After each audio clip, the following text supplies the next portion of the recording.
ஏங்க பாண்டிச்சேரியிலேருந்து ஒரு செய்தி வந்திருக்குங்க. இந்தியாவில் லாட்டரி அதிபர் மார்ட்டின் அவர்கள் லாட்டரி தொழில் மூலமாக பல்லாயிரம் கோடிகளை சம்பாதித்தவர். அவருடைய மனைவி தான் திருமதி லீமா ஜோஸ் அவர்கள். அவங்க தற்போது தமிழ்நாடு சட்டமன்ற தேர்தலில் லால்குடி தொகுதியில் போட்டியிட்டு வெற்றி பெற்ற ஒரு கோடீஸ்வர வேட்பாளர். அதிமுக கட்சியில் இருக்காருங்க. இவருடைய மகன் திரு ஜோஸ் மார்ட்டின் அவர்கள் பாண்டிச்சேரியில் ஒரு கட்சி ஆரம்பிக்கிறாரு. எல்ஜேகே, அதாவது லட்சிய ஜனநாயக கட்சின்னு. அவர் அந்த கட்சி தலைவராக இருந்து பாண்டிச்சேரி காமராஜ் நகரில் போட்டியிட்டு தற்போது பாண்டிச்சேரி சட்டமன்ற உறுப்பினராக இருக்காரு. இவருடைய மச்சினன், அதாவது இவருடைய சகோதரியின் கணவர் தான் நம்ம டிவிகே கட்சியில் இருக்கக்கூடிய அமைச்சர் ஆதவ அர்ஜுனா அவர்கள்.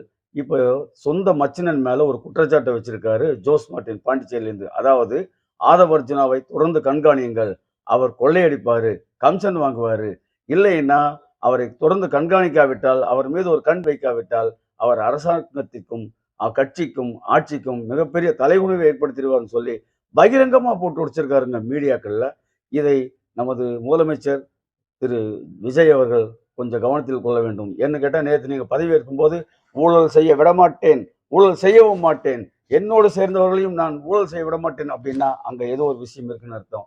மொத்தத்தில் தாவேக கட்சியின் ஒரு கருப்பாடி என்று ஆதவ அர்ஜுனாவின் மச்சினன், சொந்த மச்சினன் பாண்டிச்சேரியிலிருந்து ஒரு செய்தியை வெளியிட்டிருக்கிறார். கொஞ்சம் கவனமாக இருக்க வேண்டியது திரு விஜய் அவர்களின் மிக தலையாய கடமைகள் ஒன்றாகும். இதை ஆண்டவன் தண்டிக்கிறானோ இல்லையோ, உங்க குட்டி நண்பாஸ் நண்பிஸ்க்கு இது புரியாது, தெரியாது, பக்குவம் கிடையாது. ஆனால் இதை நீங்கள் சரியாக கவனத்தில் எடுத்துக்கொள்ளப்படாவிட்டால் இதை ஊடகங்களும் மக்களும் பார்த்து கொண்டே இருக்கிறார்கள். தொடர்ந்து அரசியல் பேசுவோம். நன்றி.